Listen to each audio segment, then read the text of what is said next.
مرحبا مرحبا مرحبا. بسم اللہ الرحمن الرحیم. الحمدللہ وکفا وسلام علی عبادہ الذین اصطفی. اما بعد فاعوذ باللہ من الشیطان الرجیم. بسم اللہ الرحمن الرحیم. یا ایھا الرسل کلوا من الطیبات واعملوا صالحا. صدق اللہ العظیم. وقال النبی صلی اللہ علیہ وسلم کل مسکر حرام او کما قال صلی اللہ علیہ وسلم. محترم بزرگوں، دوستوں، میرے دینی اور ایمانی بھائیوں، اللہ تبارک و تعالیٰ کا ہم پر بہت بڑا احسان اور انعام ہے کہ ہم مسلمان ہیں. اللہ تبارک و تعالیٰ نے ہمیں مسلمان گھرانے میں پیدا کیا ہے. اس اسلام کی برکت سے ہمیں بہت ساری دنیاوی اور اخروی نعمتیں حاصل ہوتی ہیں. اسلام جس طرح انسان کی روحانیت کی حفاظت کرتا ہے، ایمان کی حفاظت کرتا ہے، دینی احکام پر چلنے کی تلقین کرتا ہے، اللہ کا استحضار، آخرت کا استحضار کرنے پر ہمیں ابھارتا ہے، اسی طرح اسلام ہمیں اپنی جسمانی حفاظت کی بھی تلقین کرتا ہے، ترغیب دیتا ہے. چونکہ یہ دیا ہوا اللہ تبارک و تعالیٰ کا جسم ہمارے پاس امانت ہے، یہ ہماری ملکیت نہیں ہے. اللہ ہمارے اس جسم کا مالک ہے اور غلام کا یہ کام ہوتا ہے کہ وہ اپنے مالک کی اطاعت اور فرما برداری کے مطابق چلے اور اس کی نوکر و چاکری کرے. ہم اللہ کے غلام ہیں. اللہ تبارک و تعالیٰ نے اور جناب نبی کریم صلی اللہ علیہ وسلم نے زندگی گزارنے کے بہت سارے رہنما اصول و ضوابط ہمیں عطا فرمائے ہیں.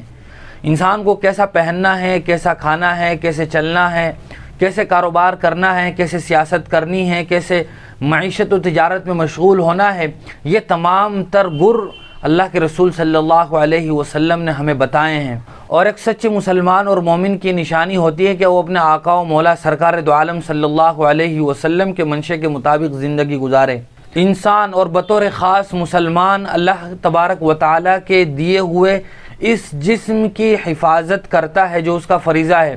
لیکن ہم میں بہت سارے مسلمان ایسے ہیں جو اپنی ایمانی حفاظت کے ساتھ ساتھ جسمانی حفاظت کے معاملے میں بھی نہایت غفلت اور سستی برتتے ہیں، اور بہت ساری ایسی چیزوں کا شکار ہو جاتے ہیں جس کی وجہ سے ان کی اپنی جسمانی صحت بھی متاثر ہوتی ہے، اور اس کا اثر صرف ان کی ذات تک محدود نہیں رہتا بلکہ ان کے گھر، رشتہ دار اور دوست و احباب پر بھی پڑتا ہے.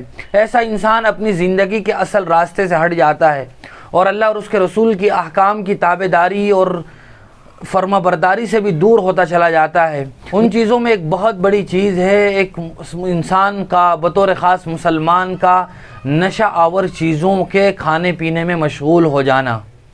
اللہ کے رسول صلی اللہ علیہ وسلم کو جب نبی بنایا گیا اس وقت عرب کی حالت دیگر گوں تھی. ہر لحاظ سے عرب کے لوگ بہت ہی پسماندہ اور بطور خاص ایمانی صفات میں بہت پیچھے تھے. وہ ہر ایسی بری عادت میں مبتلا تھے جو ان کے جسم اور ان کے ایمان کو کھائے چلی جا رہی تھی. انہی چیزوں میں ایک بہت بڑی چیز تھی شراب کی کثرت. سب جانتے ہیں کہ عرب کے لوگ شراب کے رسیا تھے. ان کے یہاں لمبی لمبی بڑی بڑی مجلسیں منعقد ہوا کرتی تھی جس میں شراب و کباب کا دور چلتا تھا. دوست و احباب مل کر بیٹھتے تھے اور اسی طرح کی فضول گوئی میں اور اسی طرح کی اس بدخوری میں مشغول رہا کرتے تھے. اللہ کے رسول صلی اللہ علیہ وسلم نے جہاں ان لوگوں کے ایمان کی حفاظت کی، ان کو اسلام سے روشناس کرایا، ان کو ایمانی تقاضوں پر چلنا سکھایا، وہیں جناب نبی کریم صلی اللہ علیہ وسلم نے ان کو ان چیزوں سے بھی دور رکھا. اللہ تبارک و تعالیٰ نے سب سے پہلے آیت نازل فرمائی، یا ایھا الذین آمنوا لا تقربوا الصلاۃ وانتم سکارى. اے ایمان والو، تم نشے کی حالت میں نماز کے قریب نہ جاؤ. پھر اس کے بعد اللہ تبارک و تعالیٰ نے یہ آیت نازل فرمائی، یسألونک عن الخمر والمیسر قل فیہما اثم کبیر ومنافع للناس واسمہما اکبر من نفعہما.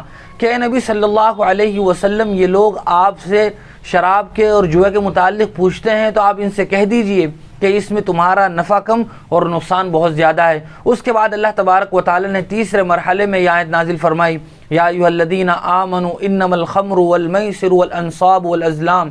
کہ مسلمانوں، تمہارے لیے بھی یہ چیزیں نجس ہیں، ناپاک ہے، حرام ہے. شراب پینا، جوا کھیلنا اور بھی اس طرح کے بہت سارے کام اللہ تبارک و تعالیٰ نے فرمایا کہ ان سب چیزوں سے تم تو پرہیز کرو.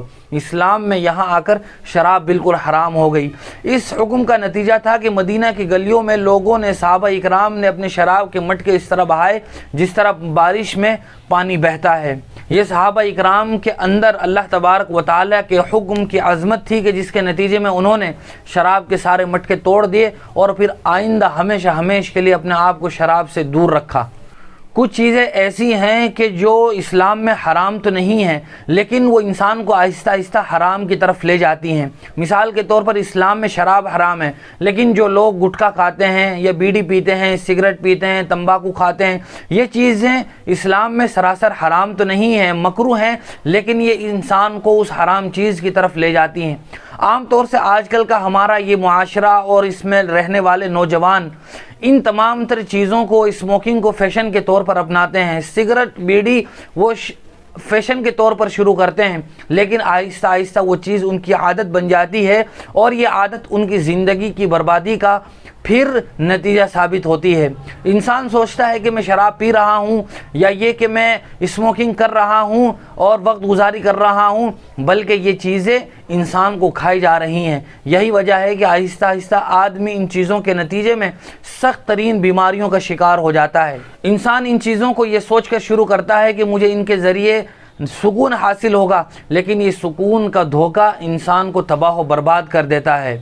یہی وجہ ہے کہ جو لوگ چرس کے، گانجے کے، افیم کے، شراب کے اور ان چیزوں کے عادی ہوتے ہیں وہ اس لت میں اتنی بری طرح مبتلا ہو جاتے ہیں کہ اگر انہیں وقت پر وہ چیز میسر نہ ہو تو پھر وہ اس کے نتیجے میں چوریاں کرتے ہیں، ڈاکہ زنی کرتے ہیں، دوسروں پر ظلم کرتے ہیں اور اپنے لیے ان چیزوں کا انتظام کرتے ہیں۔ جو آدمی شراب کا عادی ہوتا ہے وہ اپنے گھر میں فتنہ بن جاتا ہے، اپنی بیوی کے لیے، بچوں کے لیے وہ ظالم بن جاتا ہے، اور اسی کے نتیجے میں ایک مسلمان اگر شراب کا عادی ہو جائے تو وہ نشے میں بدمست ہو کر اپنی بیوی کو بھی طلاق دے بیٹھتا ہے، اپنے بچوں کو مارتا ہے، پیٹتا ہے، بیوی پر ظلم کرتا ہے۔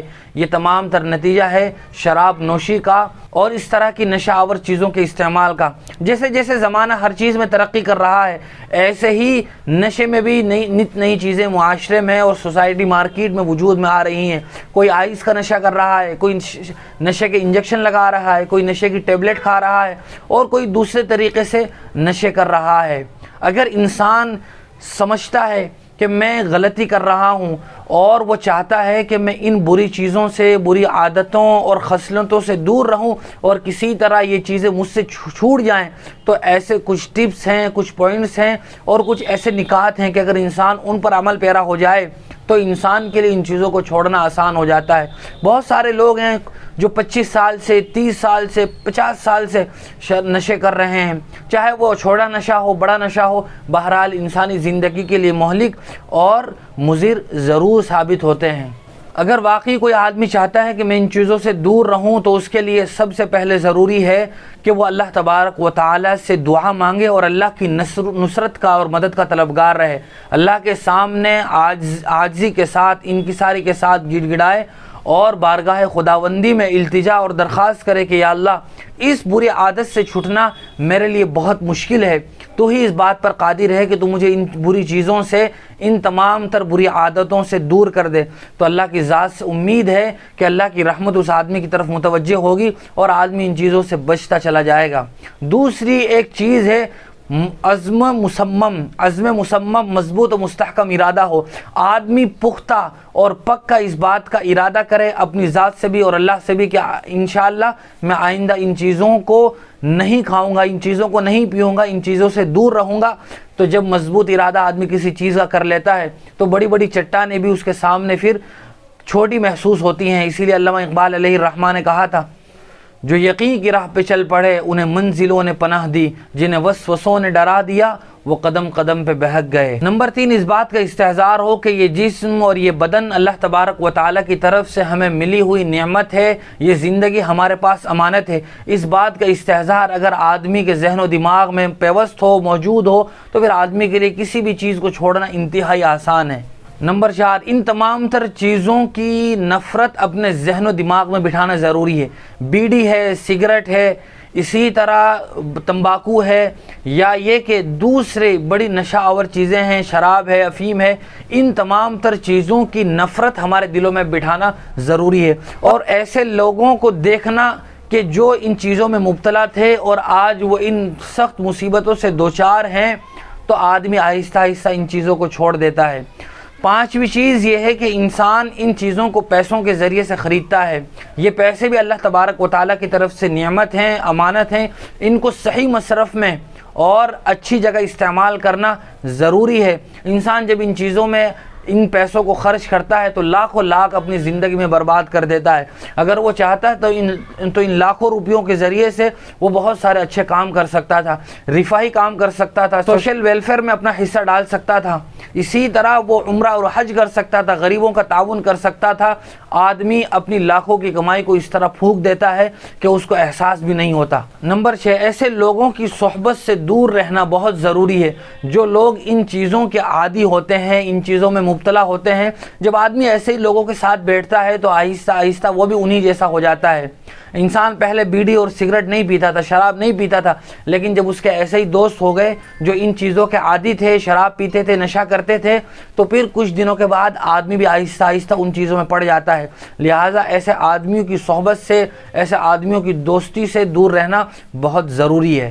نمبر 7، انسان ان تمام تر چیزوں کو چھوڑنے میں، شراب کو چھوڑنے میں، نشہ آور چیزوں کو چھوڑنے میں صحابہ اکرام کو نمونہ بنائے کہ صحابہ اکرام کے سامنے جب اللہ کا حکم آیا تو انہوں نے اللہ کے حکم کی عظمت اور ان کی اللہ کے حکم کے رعب و دبدبے کے نتیجے میں اس شراب کو چھوڑ دیا جو شراب ان کی ہر مجلس کا حصہ ہوا کرتی تھی، ہر گھر میں شراب کے مٹوے کے ہوا کرتے تھے، اس کی وجہ سے انہوں نے چھوڑ دیا۔ تو ہم صحابہ اکرام کو معیار اور نمونہ سمجھ کر اس کو اپنائیں تو ہمارے لیے ان چیزوں کو چھوڑنا نہایت آسان ہے۔ نمبر 8، ان تمام تر چیزوں کو آدمی اپنے ذہن و دماغ میں مستحضر رکھے جو نتیجے برآمد ہوتے ہیں ان چیزوں کے کرنے سے۔ شراب پی کر جب آدمی بدمست ہو جاتا ہے تو پھر اس کی عقل ٹھکانے نہیں رہتی، وہ اول فول بکتا ہے، اپنی زبان سے گالم گلوچ کرتا ہے، کہاں پڑا ہے، کس حالت میں پڑا ہے، انسان کو احساس نہیں ہوتا۔ لہذا اس نتیجے سے باخبر رہے، تو انسان جب نتیجے پر غور کرتا ہے اور نتیجے سے باخبر رہتا ہے تو پھر اس راستے کی طرف چلنے والی چیزوں سے بھی بچ جاتا ہے۔ نمبر 9، طبی علاج کے ساتھ ساتھ کاؤنسلنگ جاری رکھے۔ آج کل ایسے مستقل ڈاکٹر مارکیٹ میں دستیاب ہیں جو ان چیزوں کا علاج کرتے ہیں۔ آدمی ایسے ڈاکٹر سے علاج کرائے تاکہ ان بری عادتوں سے محفوظ ہو جائے۔ آج کل بہت ساری ایسی تنظیمیں اور آرگنائزیشنز ہیں جو اس پر مستقل کام کر رہی ہیں۔ نشہ آور چیزوں کو معاشرے سے ختم کرنے کے لیے، کم کرنے کے لیے مستقل ایسے لوگوں کو وہ اپنے پاس لا کر رکھتے ہیں، ان کی تربیت کرتے ہیں، آہستہ آہستہ ان کو ان باتوں سے دور رکھنے کی کوشش کرتے ہیں۔ اور یاد رکھنا چاہیے جو آدمی نشہ آور چیزوں میں مبتلا ہو جاتا ہے، شراب کا عادی ہو جاتا ہے یا دیگر نشے کرنے لگتا ہے، تو ایسے لوگوں کے چہرے کی ظاہری روحانیت اور نورانیت بھی ختم ہو جاتی ہے۔ انسان کے چہرے پر پھر ہمیشہ نحوست برستی رہتی ہے اور وہ آہستہ آہستہ دین کی بنیادی چیزوں سے بھی دور ہوتا چلا جاتا ہے۔ یہ تمام تر وہ کچھ پوائنٹس ہیں کہ جن کو آدمی بنیاد بنا کر ان چیزوں سے چھٹکارا حاصل کر سکتا ہے۔ اللہ تبارک و تعالی ہمیں اللہ کی اس دی ہوئی نعمت کی قدردانی کی توفیق نصیب فرمائے۔ اللہ کا یہ جسم ہمارے پاس امانت ہے، اس کا استحضار نصیب فرمائے اور ان تمام تر بری چیزوں اور عادتوں سے اللہ ہم سب کی حفاظت فرمائے۔ اقول قولی ھذا استغفر اللہ لی ولکم وآخر دعوانا ان الحمد للہ رب العالمین۔